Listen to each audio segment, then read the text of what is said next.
right. Good morning, Armor Insiders. Welcome to the morning meeting. This is our Wednesday morning meeting. This is a live stream we're doing for all subscribers of every level. So everybody, welcome to the Wednesday live stream for all. Bring your questions. Go ahead and throw them into the comment section. I'm happy to try to answer them if I have time here at the end of this discussion. We're getting our virtual hedge fund started this morning. We do this every morning. A morning meeting designed to let us focus our attention on executing our strategy. So whatever I share with you at the end of the day, you got to take the information, think about it, figure out your strategy, risk tolerance, goals, and all that stuff, and execute your strategy. You got to be the smart money of your assets. Nobody can do that for you. But what I can do is share with you how I run personal capital and professional capital. Okay? And so we make it kind of simple and ordered. We start with the swing strategies of indexes using the risk monitor.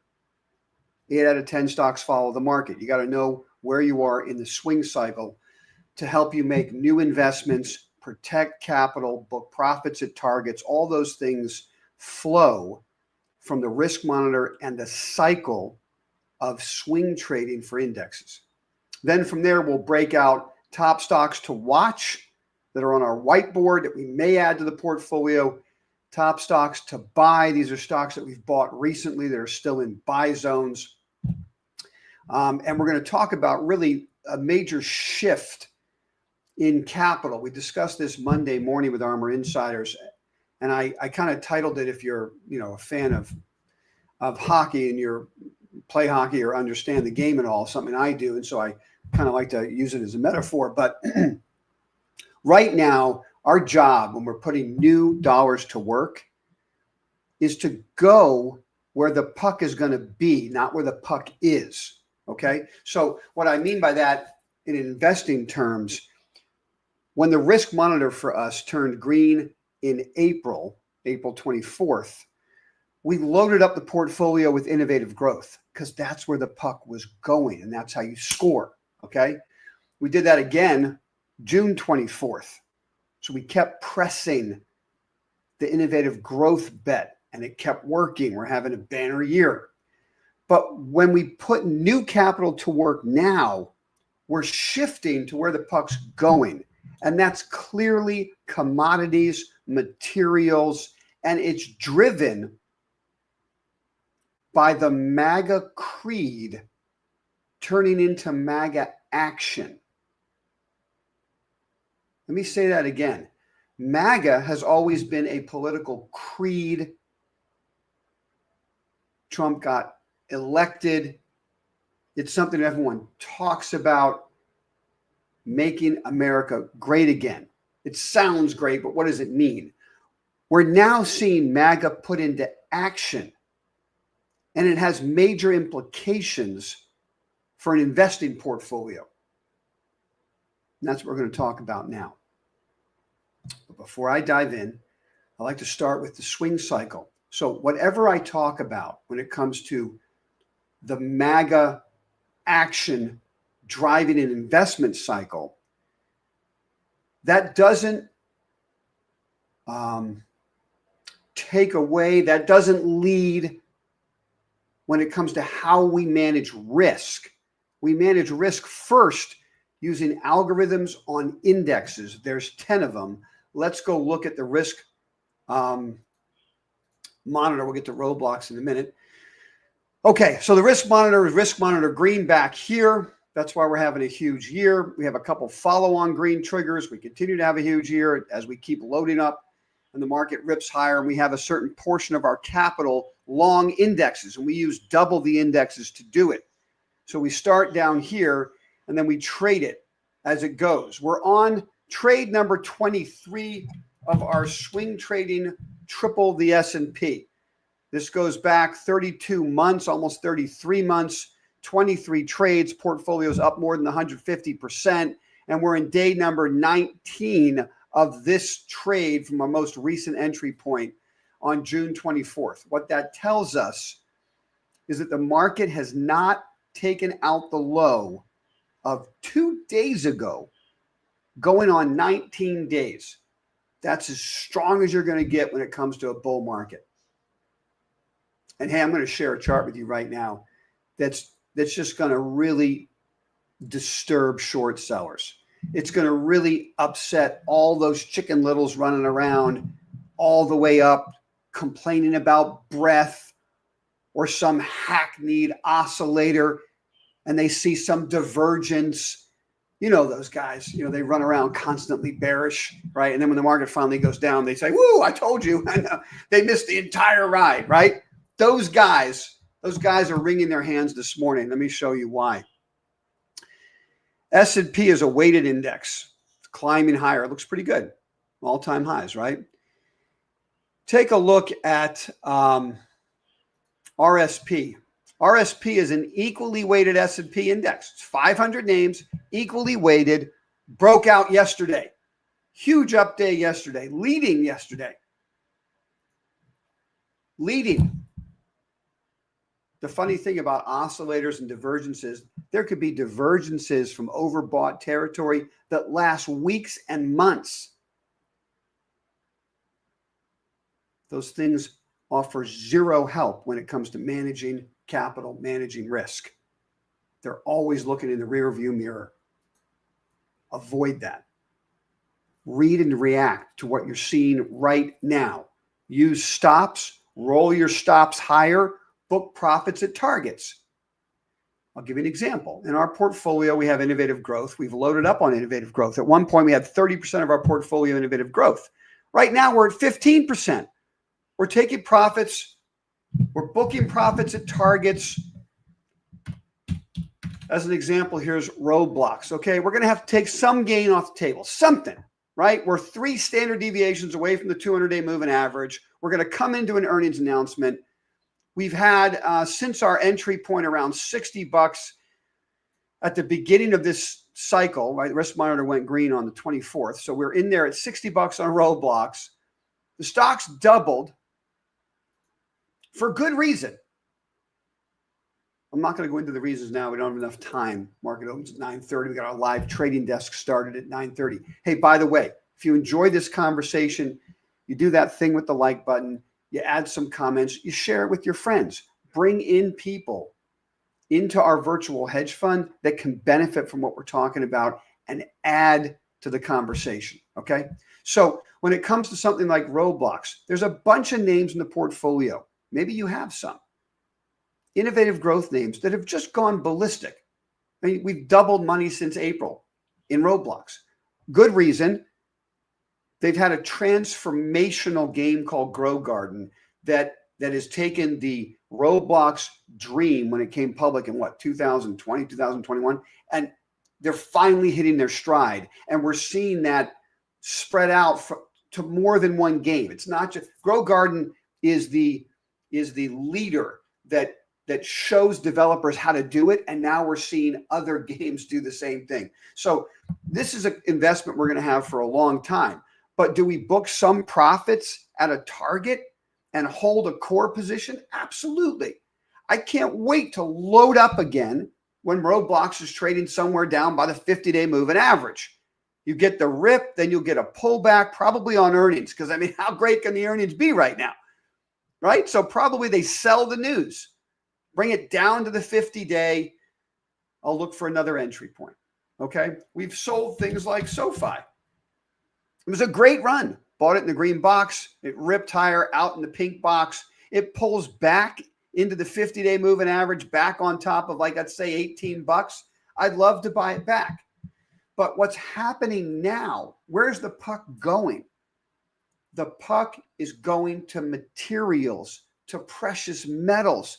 Take a look at this chart. This is the highlighted chart of the day. This is one of our highlighted charts of the day. Look at what's going on in utilities and gold.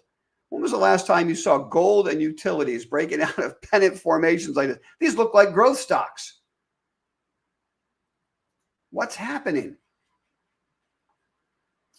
What's happening is that MAGA is no longer a political creed. It's becoming an action, and that's having investing ramifications. You wake up today and you hear about a series of trade deals, big deal with Japan, deal with the Philippines yesterday. Bassett comes out and says everything's going great with China. We're continuing to discuss. We're not going to be decoupling. We're going to work together. These are things that are going to blow the minds right of short sellers. Now, you might say to me, I'm talking my book. Brett's overly bullish. Hey, Brett uses stops. I share with you what's happening right now on the ground. It's true. It's possible that this is going to be a sell the news event, without a doubt, right? Right here, if you look at the S&P, we were buying down here. What were we doing buying down here? Mass mayhem, total panic. Trump's going to sink the United States of America into the abyss, right? That was the headline back then. Tariff insanity. You buy the weakness because 10 ARMR algos of our 10 indexes that make up the risk monitor showed us institutional capital was buying the weakness. So bang, we're on it.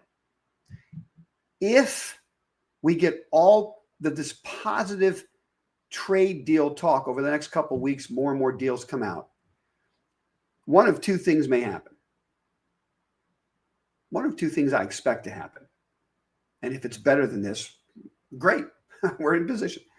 Number one, we get a blow off top. Market goes bang like this for a couple of weeks and then rolls over, breaks down. Okay, we'll know how to handle that. Bang, we sell some into the rip, hitting targets, booking some profits, raising our stops, rolls over, we're out. Or it could happen faster than that. There could be no blow off and they could just sell the news. It's possible we get a sell the news event. If that happens, we're going to raise cash a lot faster. Okay? The first line of defense for us is swing trade number 23. If it takes out the low of 2 days ago, we start raising cash in the portfolio from our swing allocation. It does not affect our investing allocation. About 30% of our capital is pure swing indexes. That's where we'll raise cash first. Okay? So that's the risk manager in me sharing information with you. Do I think the markets are going a lot higher? Absolutely. We're positioned for it. We're having a banner year. But as a risk manager, you got to think as a risk manager. And so you tap the proverbial goalpost and say, okay, if this happens, how do I react? So you're not a deer in the headlights when it's happening. If we get a blow off top and a major reversal, bang, we raise cash. If there's no blow off top and they just sell the news, we raise cash.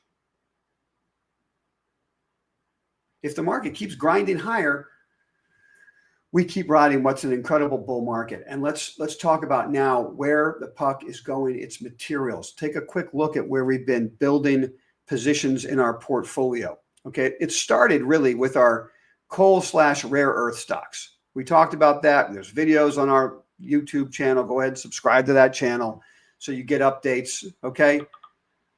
Ramco Resources started the whole thing for us. We were long there. It was a coal company with a rare earth kicker. It exploded higher. We've been on and off uranium forever. We got on Energy Fuels, which is a uranium company with a rare earth kicker. It exploded higher. Uranium, UEC, breaking out. We own shares of Chemical, just been skyrocketing. Okay, recently we shifted into steel stocks. Cleveland Cliffs coming off the bottom. Nucor coming off the bottom. But probably the banner for this week's got to be coal. The coal stocks have just exploded off of bottoming wedges. And look at these three: Peabody, CNR, Warrior. They're all exploding higher. Then I share with you the utility stocks coming out of huge bases. There's Southern Company, maybe one of my favorites. All four that we bought, AEP, one of my favorites. All four that we own. You could own XLU. It's breaking out of unbelievable pennant formation. 2.75% yield, probably 2.5 now. What I did was I took my favorite 4 utilities with a yield combined of like 1% higher, so somewhere around 3.75%, and all focused on the growth story of AI demand for energy.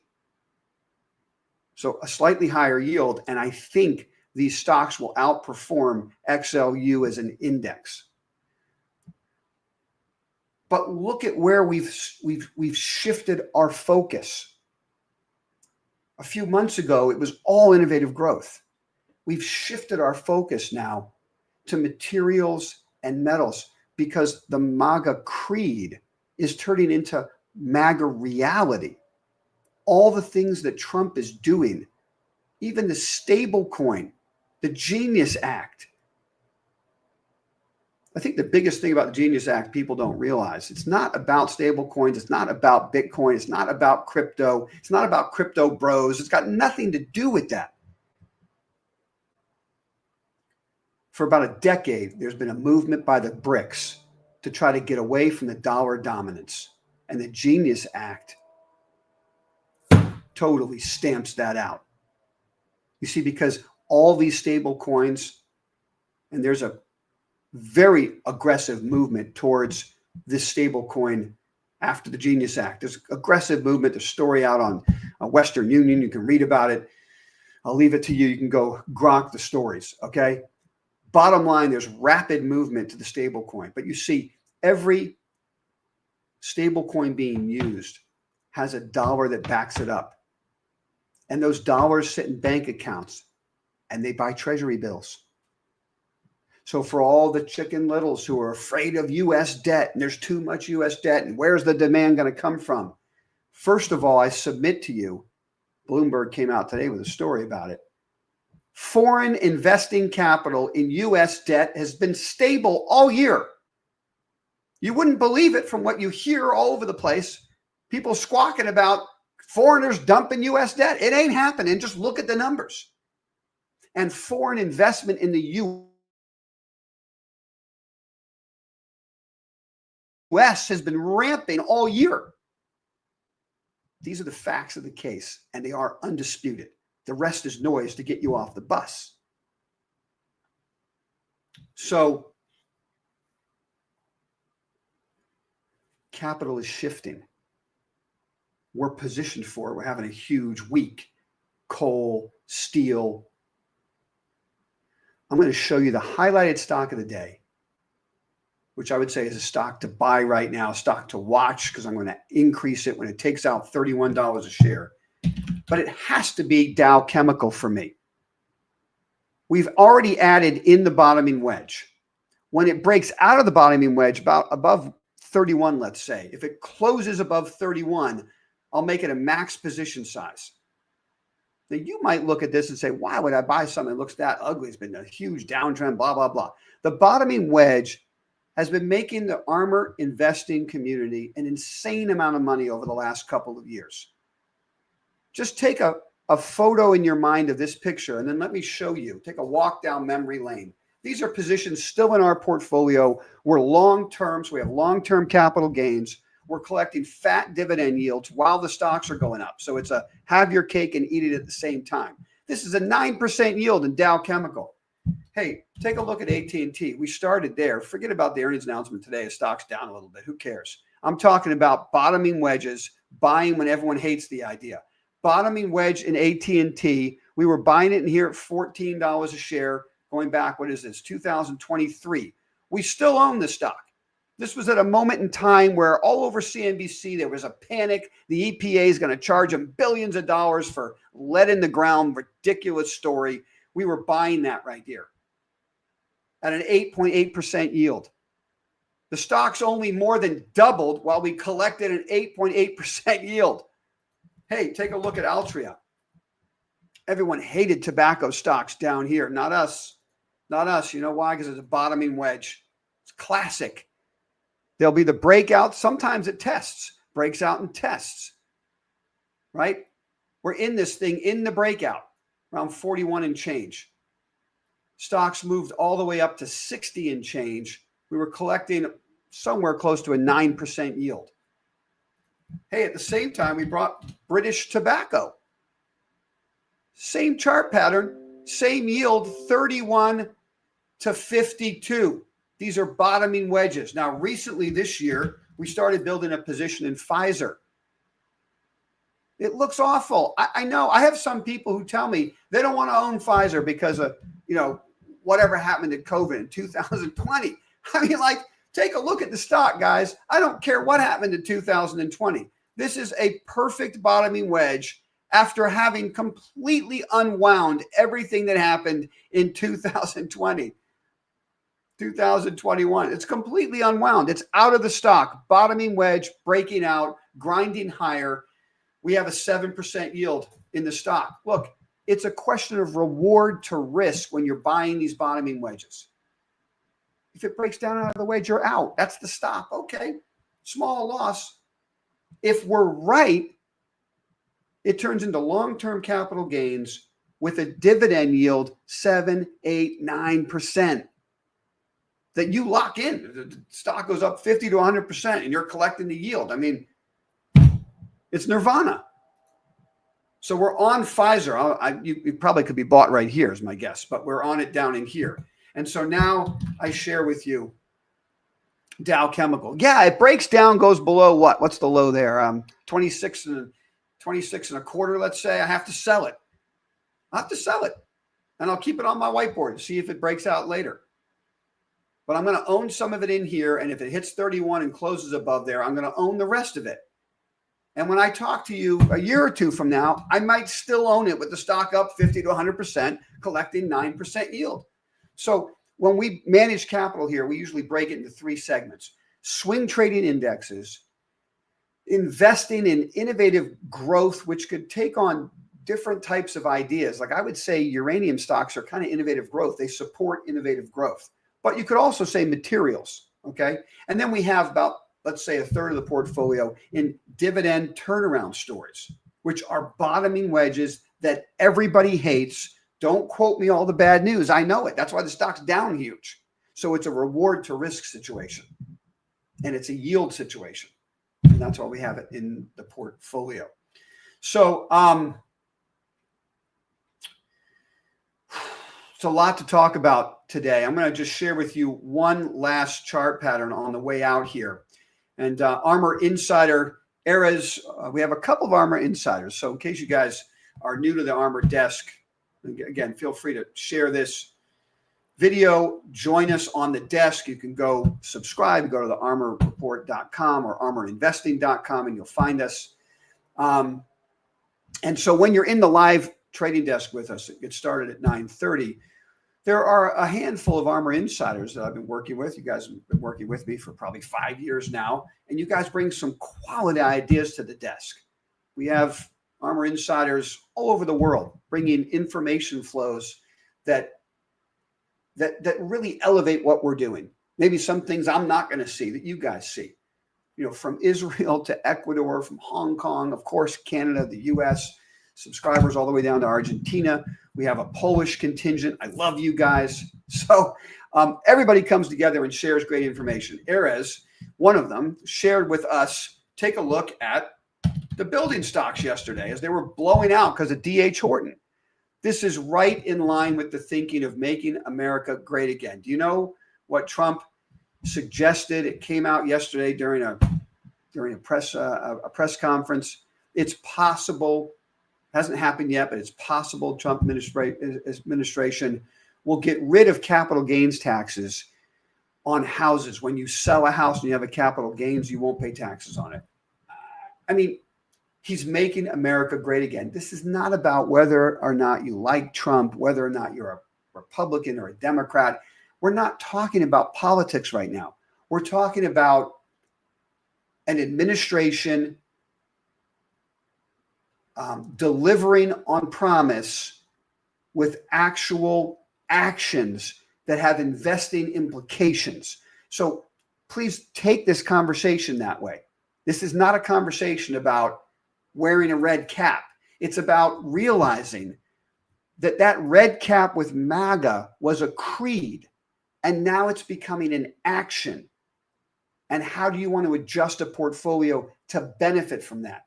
Housing's got to be a no-brainer. Now, I'm not chasing housing as it blew out yesterday, okay? But XHB was up, I don't know, 5-6% yesterday. And then, of course, you have NAIL, which is triple the home building and supply group, including like Home Depot and Lowe's. And that thing was up like 23% yesterday. I'm not buying them when they blow out, but look at the volume coming into these things.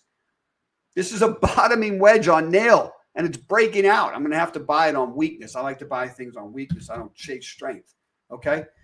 But that's kind of the bonus track right there. Put that at the top of a whiteboard and look for weakness. All right. I got to get out of here. The live trading desk starts at 9:30. I see a couple comments. What do you got in here?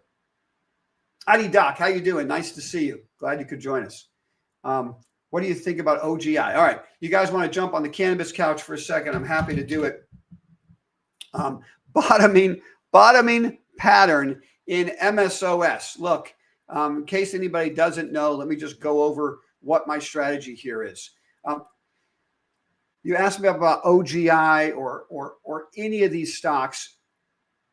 None of it matters. I hate to, I'm just going to give it to you straight, no chaser. Okay. None of it matters until there's political movement. I mean, we've got to get movement. There has to be a change. People talk about rescheduling to S3, which I think is ridiculous, quite frankly. It should be descheduled and handled by the ATF, okay? Call it ATFC, and let's move on. But okay, reschedule at S3. I don't care what you do, but we all know S1's ridiculous. Until it happens, it renders every other conversation totally moot, okay? It doesn't matter what I think about these companies until we get a change. It just doesn't matter.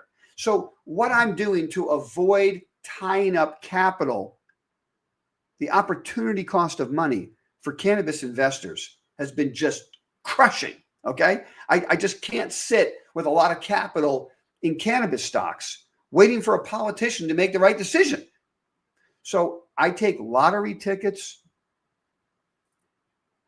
I take options lottery tickets. I buy calls out to 2026, out of the money, maybe 25 cents a call, and I control a whole bunch of stock. And if I wake up one Monday morning and I realize there was an announcement Sunday night about a descheduling, and I ask my wife to give me a pinch because I don't know if I'm still dreaming or if it's real. You know what I'm saying? And if she pinches me and it hurt, I go, oh my God, it's real. There was a deschedule and the thing goes berserk. I'm going to have a massive day, maybe the biggest day of my career. Okay. And if not, I don't care. When you buy lottery tickets, you expect to lose money. I expect to lose money on those lottery tickets, and I'll set up new lottery tickets in 2026. Because at some point it's going to happen. I don't know when, and I can't tie up capital waiting for it. That's my strategy there. This is not investment advice. This is how I run my own personal capital. I would never tell anybody else to go buy options. I'm telling you what I do personally.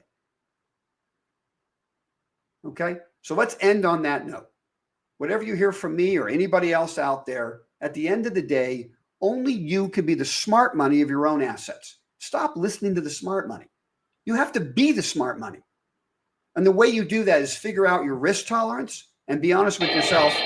Figure out your goals and execute that strategy. Everybody have a great trading session. Back room, you'll see the link. Everyone have a wonderful trading day, and thanks for sharing your time with me on a Wednesday morning. We do this every Wednesday. I'll see you next week.